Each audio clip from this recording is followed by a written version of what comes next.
Hi, my name is Sira Botes. I'm a dementia specialist, occupational therapist, and also a daughter of dementia. I'm the founder and owner of Botes Memory Method, where we provide you hope on the dementia journey. Today, I would love to explore reminiscence therapy and what that looks like for your loved one.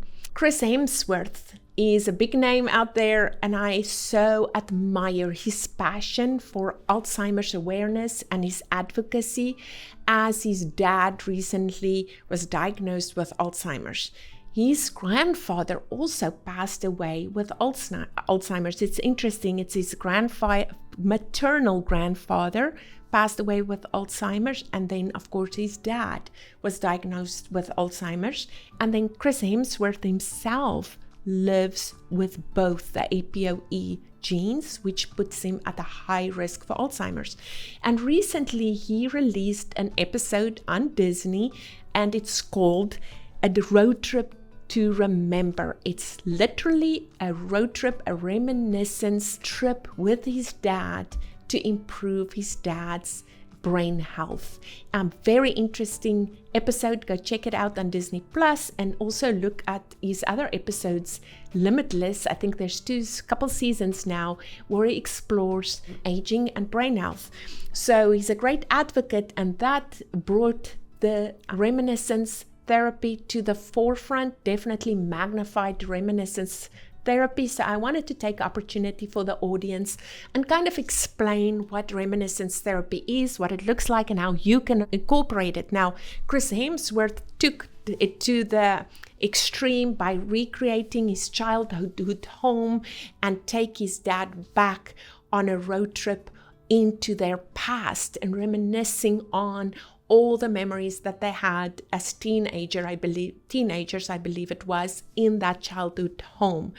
But that is not something that we as normal care partners and caregivers can usually recreate for our loved ones. But there is hope. There are ways that we can incorporate reminiscence therapy. So what is reminiscence therapy? It is just that, remembering the past. And each of our pasts look different. So in order to have a successful reminiscence therapy session, you need to understand your person's past. You need to understand pieces of their history that they still connect with, that brings them joy, that was a positive, maybe powerful experience in their past. For example, you have a naval captain that served his whole life in the Navy and that achieved big things and are very proud of his naval history. For that person, a trip to a boatyard or to a historic museum with naval history and ships may be a very powerful trip to help them remember their life and the things that they were involved in and what they've done with their life. But taking a homemaker that raised 5 children in the suburb to a naval history museum may not cause a great reminiscence experience if it's not part of that person's history. So this reminiscence of the past, remembering the past, can be done through different ways. It can be done through music from that era that the person remembers or connects with. It can be done through art. It can be done through food, through photo albums, keepsakes, even going to favorite places like Chris Hemsworth did. It also can be done through aromas, and we're going to dive in a little bit deeper in a moment. So what we're trying to do is we're trying to create moments of memories out of the past that can bring joy, reduce anxiety, and increase emotional bonds for our person. The goal is not to test that person's memory. We're never going to say, do you remember this? Do you remember that? Rather, it is to provide an opportunity to connect in the here and now with memories of the past. So questions like, tell me about this. What was your experience in this situation? How did you use this particular object back then? So it's more of a pulling that person into the past, but in the here and now, with statements that helps them connect with those experiences and help them explore the memories that they may still have intact. So the goal is connection. It can be a very structured approach with guided conversation, and the idea is also to facilitate storytelling. So it's getting this person to connect with the past and to tell you the story of their lives. And this is going to look different when you are a person that's beginning neurocognitive decline and a Lily journey. That may be a very complex, very involved story. For a Daisy, the same. This is on the Daisy journey, a person with beginning near a mild neurocognitive decline. But once you get to the Violet and the Rose level, which is your moderate and severe neurocognitive decline, this person's ability to verbally connect and express themselves has decreased. So you are going to be more focused on the emotional response that you elicit through connections with the past. Maybe movements through music, maybe the smell of popcorn or chocolate chip cookies, or the taste of those same items eliciting fondness and joy and memory. So it's going to look different, reminiscence therapy, through the different journeys of dementia.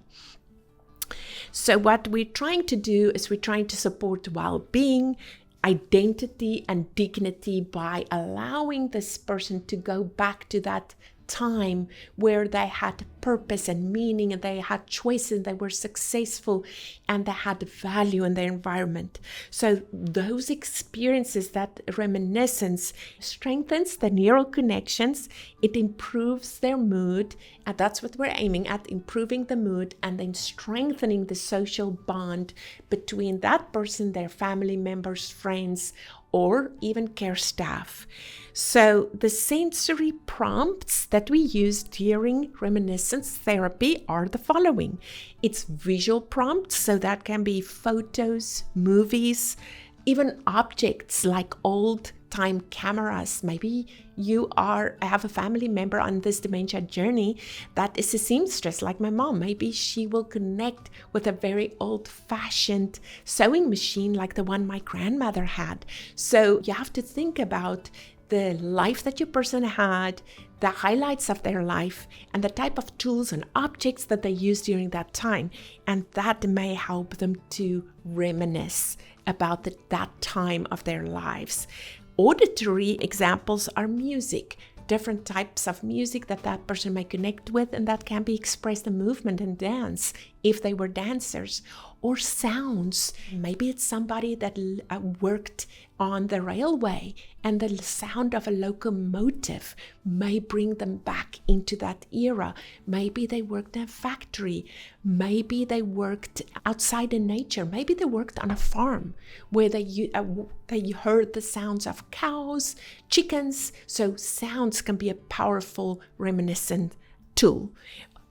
Olfactory scents and smells. We already mentioned popcorn, we mentioned chocolate chip cookies. These are the type of smells that can bring us back to experiences in the movies during our childhood. It may even be the smell of Old Spice. That reminds me of my grandfather.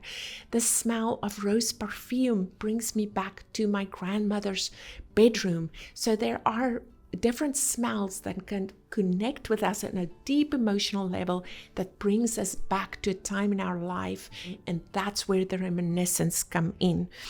Then there's gustatory, which just means taste. So taste of different foods, favorite foods. Think about pumpkin pie over Thanksgiving.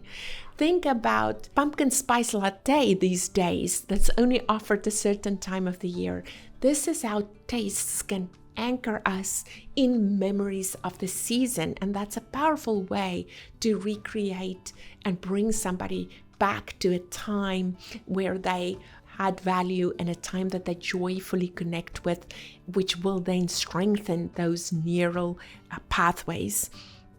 So what our aim and our focus is through reminiscent therapy is using the 5 senses, facilitate conversations, not testing memories, but facilitate conversations about the time long ago, encourage reflection on that time and moments of joy, connect with that person's personal history, validating them for who they are and for the richness of their lives.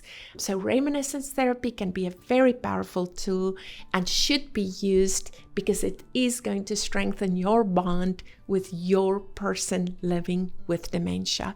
I hope this was helpful. Please follow us for more on our website, botesmemorymethod.com. Check out our blogs, sign up for our newsletter, look at our Dementia Learning Center, and we hope to see you soon.